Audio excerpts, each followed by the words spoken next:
Welcome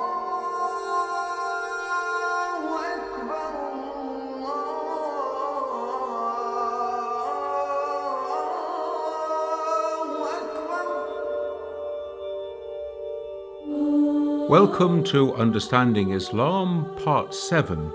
We're looking today at Islam's critique of Judaism and Christianity. There's a lot of material here and a lot of references to the Qur'an, so if you want to get the full detail, then you need to go to my website and download the article that goes with this episode, and you'll find all the references there. The first thing that we need to get clear is that Islam teaches always a continuity between God and God's relationships with humankind. So a continuity of revelations culminating in the Qur'an. So the Qur'an doesn't see itself as a new revelation, a new guidance sent by God, as though it had never been there before, but rather it is a confirmation of the earlier guidance that has been sent, and it also comes to correct errors that have crept into those earlier revelations. In the same way, Islam is a correction of belief. So, for example, we're told that Abraham is Hanif. He is neither a Jew nor a Christian. He is a Hanif, a pure monotheist believing in God alone. And so part of Islam's relationship with these two faiths is to purge any errors that have come into their understanding of God. And this is particularly pertinent with reference to Christianity.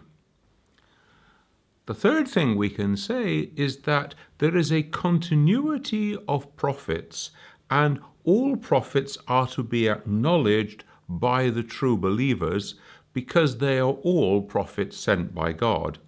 So the challenge is put to the Jewish community to recognize the prophethood of Jesus and to recognize the prophethood of Muhammad.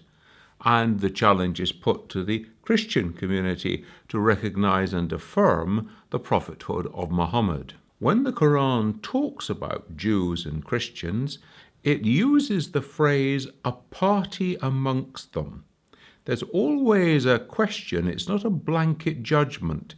This means that a party amongst them are on the true path that was set out by the prophets Moses and Jesus. Another party amongst them has gone astray.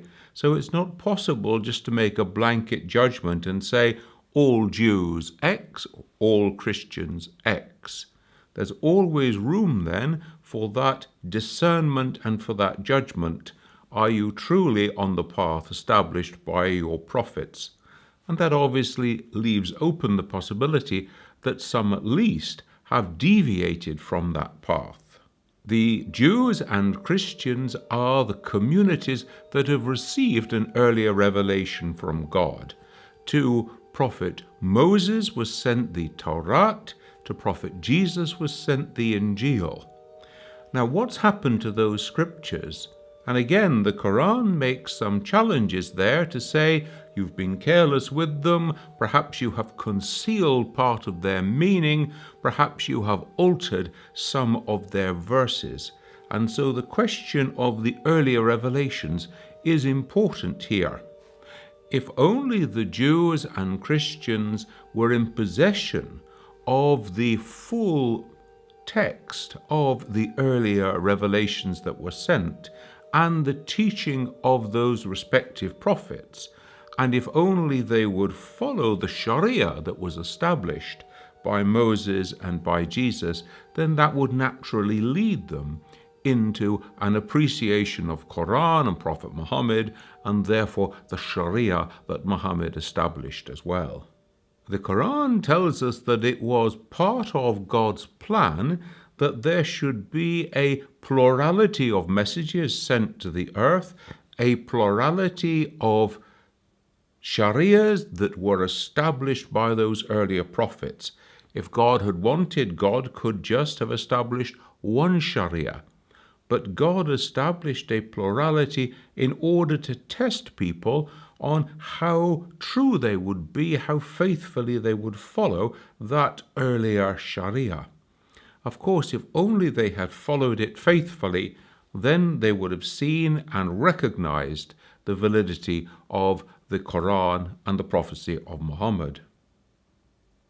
Therefore, Muslims are warned not to copy the errors of the earlier communities, not to follow them into the kind of errors that they have committed. But at the same time, the judgment always is left up to God. It is God who will ultimately judge how faithfully the earlier communities have lived according to the guidance that was sent to them. Last week, when we used the term people of the book, we saw that it was including four groups, not only the Jews and Christians, but also the Sabeans and the Magians. This week, we're just going to use this term, people of the book, with reference to Jews and Christians. Sometimes it's not easy to see which of these two communities is being addressed. Sometimes it's both. Sometimes the context tells us it's one only. Two things stand out particularly about the relationship of the Muslims with the Jews and Christians. Firstly, the Qur'an tells us that the food of the Jews and Christians is halal for Muslims. It is permitted for Muslims to eat it. So that we saw that when some of the first Muslims moved to Britain, for example, and they couldn't get halal meat, they would go to the Jewish kosher butcher.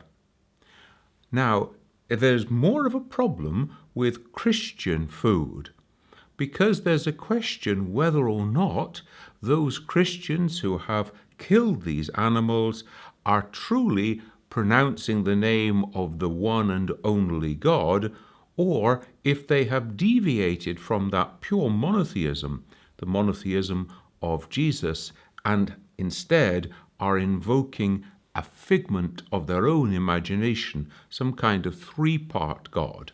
Now, we'll see more of this later on.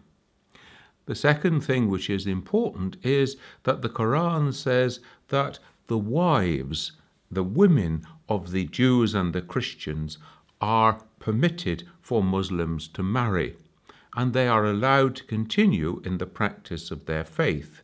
So there is a sense then in which these two communities, the Jews and the Christians, have a special privileged position within the relationship with Islam. In a couple of places in the Qur'an, we hear a grouping. The believers, that is the Muslims, and the people of the book, those who worship God, those who fear the last day, those who act according to the guidance of God, they will have their reward from God, and no fear shall come upon them. They will not grieve. But then there's another verse of the Qur'an which says that anyone who accepts a religion other than Islam, it will not be taken from them. It will not be accepted from them. The majority of Muslim scholars have understood this to mean that even though Jews and Christians are worshipping God, they are not worshipping according to the last revelation, the final prophet, and therefore their worship will not be accepted from them, because they should align that worship with the teaching of Qur'an and Muhammad. There is a minority position amongst Muslim scholars that says that as long as they are submitting to the one God only, so Islam, if you like, in this generic sense, then that will be accepted. So some dispute amongst the scholars on this point. Turning now to look at the relationship of Islam to the Jews, it is clear, first of all, that Jews are monotheists. They are following to and have abided by the teachings of Prophet Moses. God made a covenant with them, and God is faithful to the covenants that God makes. But it is the Jews then who have broken that covenant. At least a group amongst them, because again the Qur'an mentions an upright group who continue to worship, to practice according to the teaching of Moses. Muslims are told that you should consult the people of the earlier scriptures in order to find out the background information to some of the episodes that are recorded in the Qur'an. And in the early period of Islamic commentary on the Qur'an, there was a practice of going to consult the Jewish communities, Jews who had converted to Islam, in order that one could find out the background detail of the various episodes or stories that are related in the Qur'an. There was a tension between the Jewish communities that Muhammad encountered and himself, because he expected that they would recognize his prophethood. And indeed they responded instead that prophets arise from the house of Israel, they do not arise from your people. And so there was a rejection of his prophethood. Indeed, the Qur'an says that they should know from their scriptures that there was to be an Ummi prophet who would be sent. There was to be the unlettered prophet who would arise from the community of the people of Ishmael, and so they didn't recognize him. In the same way, Jews are criticized for claiming proprietorial rights over God. God is our God. We are God's chosen people. And in the same way of saying that only we will enter into heaven, and that we will not taste of hell, or if we do, it will only be for a short time. So some serious charges are leveled against the followers of Prophet Moses today. One of the most serious charges which is laid against the Jewish community is the way in which they have carelessly handled the revelation that was sent to Prophet Moses. Now, it is clear Moses is a prophet of God. He received a revelation from God. Therefore, there is nothing defective about Prophet Moses or about the Torah, the scripture that was given. If anything has happened, it has happened in subsequent generations within the community. It is not to be attributed back to Moses himself. And yet the Qur'an makes various charges in saying that some meanings have been concealed, tongues have been twisted around words, some verses have been altered. Indeed, even on one occasion, that some verses have been deliberately written by the Jewish scholars and then attributed to God. Now, these are very serious accusations. And indeed, the Qur'an says in one place that this community bearing the Torah but not abiding by it is like an ass that is carrying along books, but it doesn't profit from reading them.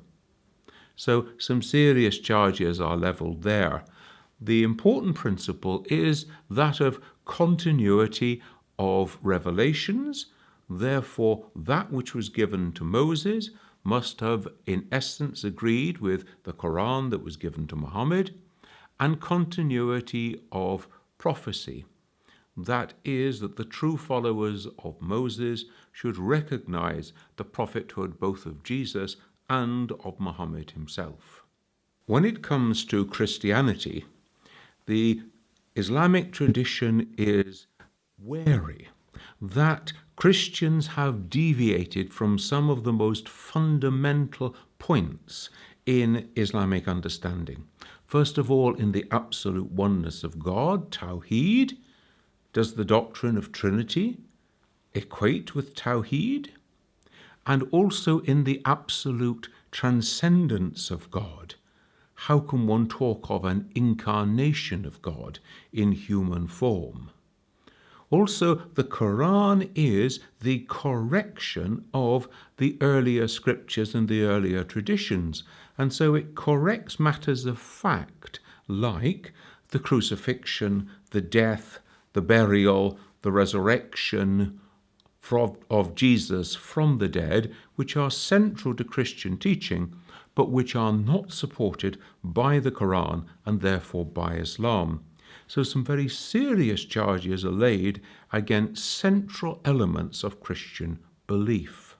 The Qur'an speaks of the Christians going to excess. They are taking things that are true about Prophet Jesus and then going to excess, going beyond the boundaries that Scripture will allow. And therefore one of the terms used of Christians is the people of excess. Nevertheless, the Qur'an and Islam always has a differentiated view here. At one time, the Qur'an speaks of the Christians as being the nearest in affection to the Muslims, because there are those amongst them, monks, priests, who are humble and who are full of wisdom, and their eyes fill with tears when they hear the message of the Qur'an. On other occasions, these very same monks are accused of eating up the wealth of the ordinary people.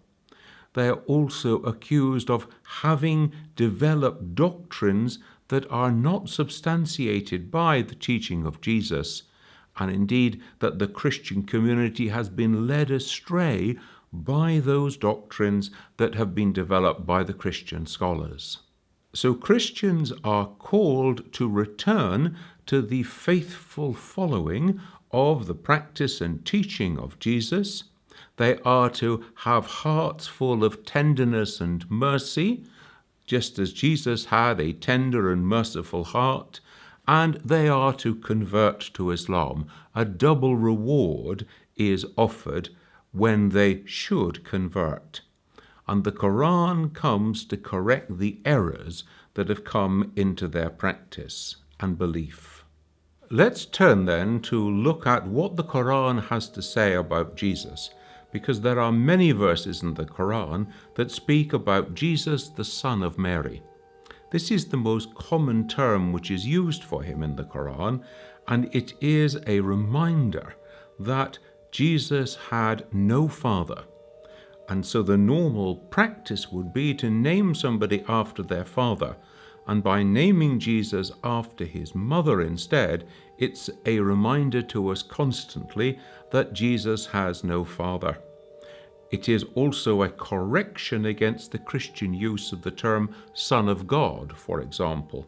So Jesus, the son of Mary. Also the term Al-Masih, or the Messiah, is used often in the Qur'an of Jesus, meaning that he is the anointed or the chosen one of God. We're told that Jesus is born of the Virgin Mary, born without any sexual intercourse, born without any physical activity, rather born by the word of command of God. The angel Gabriel comes to Mary with greetings from God that she is to become pregnant, and by the word of command, be, she is pregnant. This is a parallel to the way in which God created the first human beings.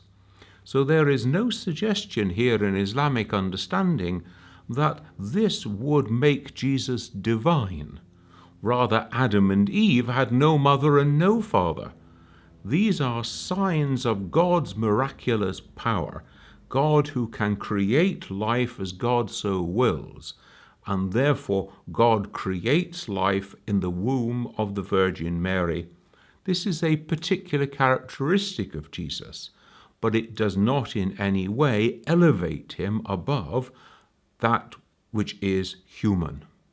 It is also said in the Qur'an that he is a word from God cast into the womb of the Virgin Mary, And a word from God is this divine command, the be.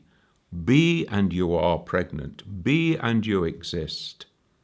In the same way, the Qur'an speaks of Jesus as being Spirit of God, cast into the womb of the Virgin Mary, and therefore the spirit of prophecy, the spirit which is given to all prophets, is given to Jesus at his very conception.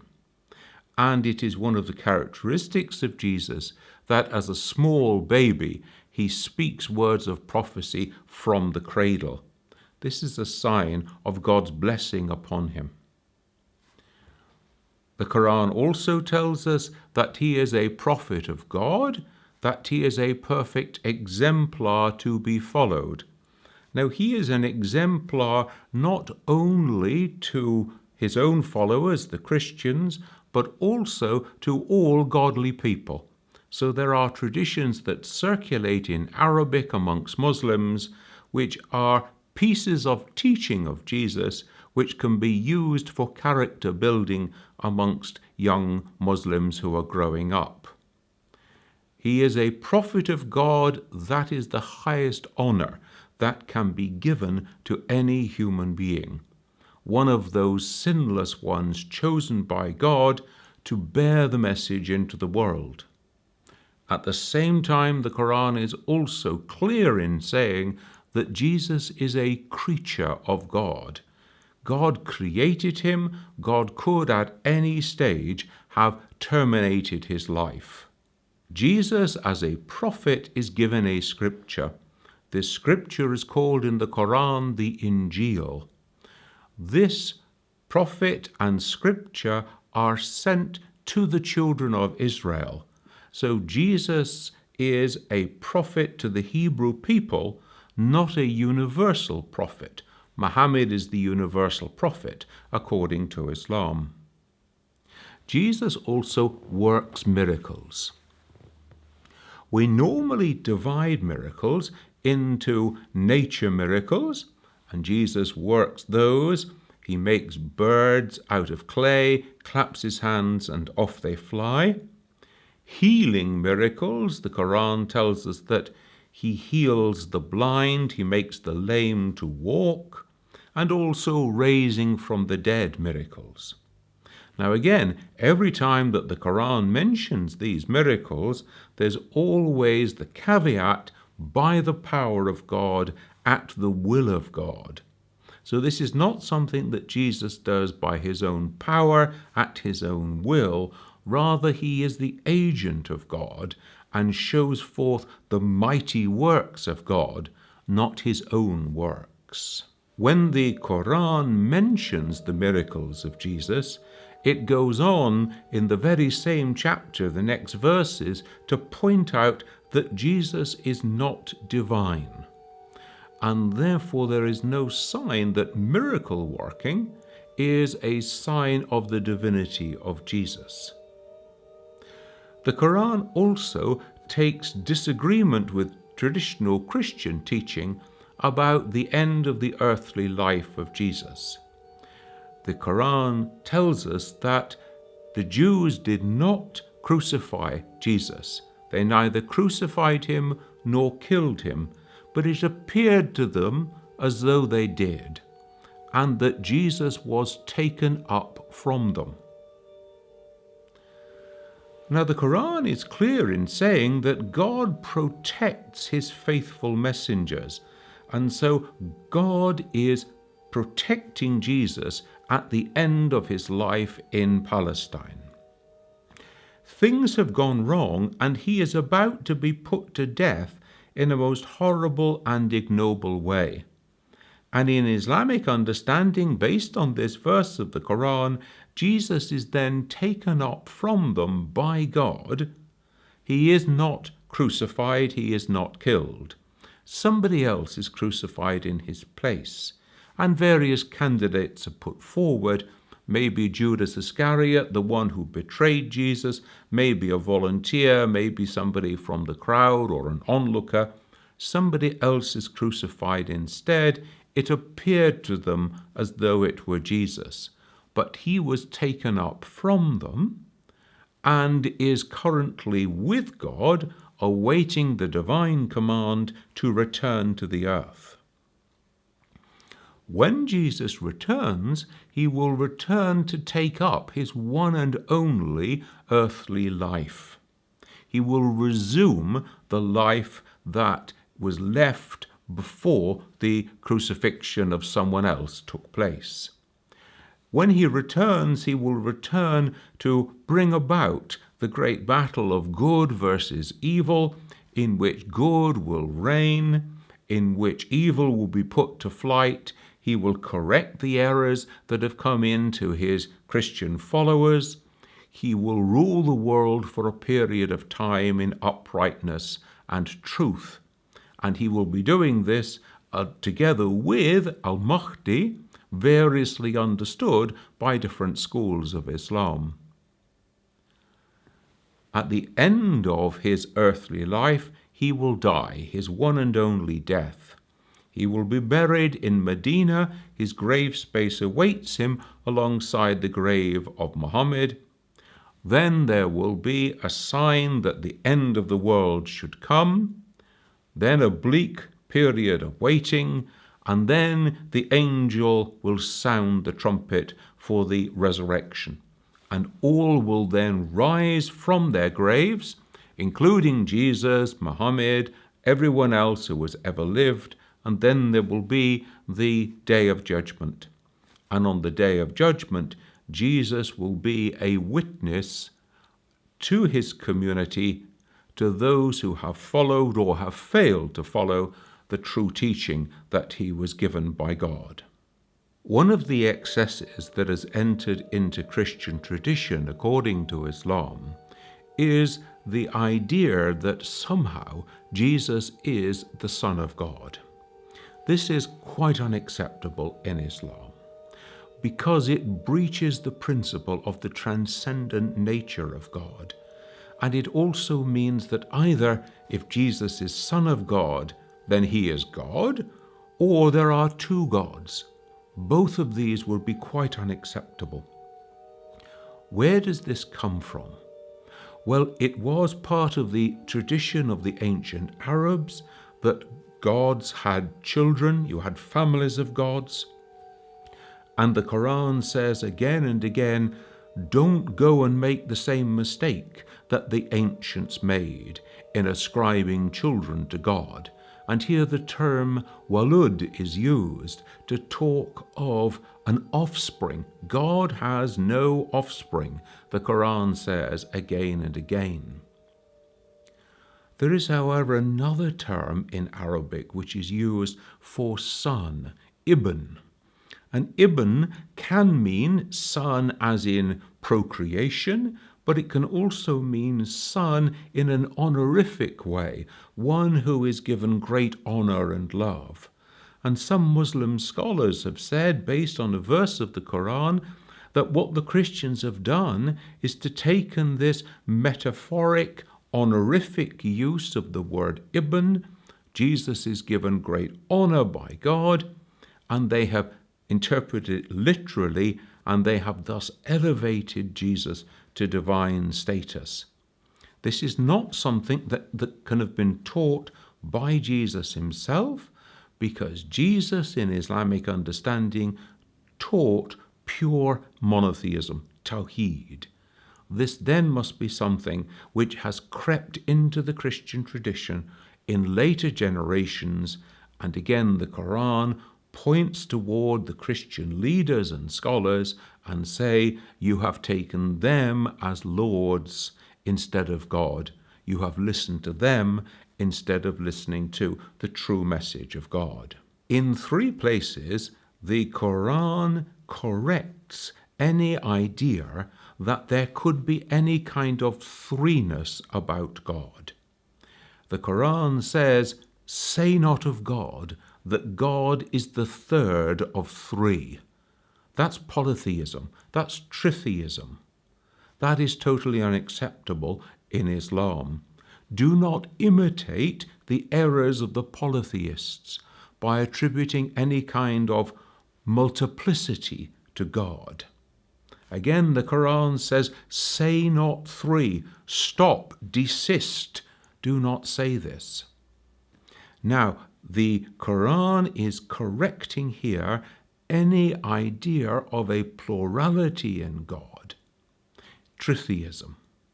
However, the Qur'an knows that Christians are speaking of Trinity, and therefore there is a question as to whether Trinity is indeed tritheism, a belief in three gods. And Muslim scholars have investigated and have discussed this question over the centuries, and any idea of Trinity being tritheism, multiplicity, plurality in God is strictly forbidden by the Qur'an and by the Islamic tradition. Therefore, God is one, say not of God three. It's very important just to conclude by saying that these excesses that have entered into Christian tradition, according to Islam and the Qur'an, cannot be attributed to Jesus or to the scripture, the Injil that he was given, because Jesus is a true prophet who taught Tawheed, and the revelation from God is a pure, direct sending down to Jesus.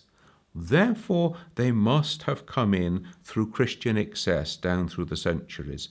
And a lot of discussion has gone on, a lot of writing has taken place, a lot of polemics have taken place about the way in which Christians have distorted the true meaning of Jesus' teaching.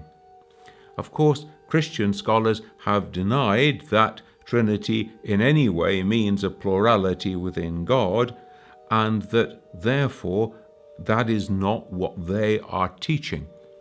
This discussion must carry on between the scholars. The Qur'an and Islam is clear that God is one and one only, and any talk of three is unacceptable, that God is far exalted above having a child, an offspring, and that Jesus is the human prophet, the creature of God, that God could have destroyed at any time if God had so chosen. Join me next week when we're going to be looking at the way in which some contemporary Muslim scholars, male and female, are talking about the position of women in Islam. I look forward to seeing you then.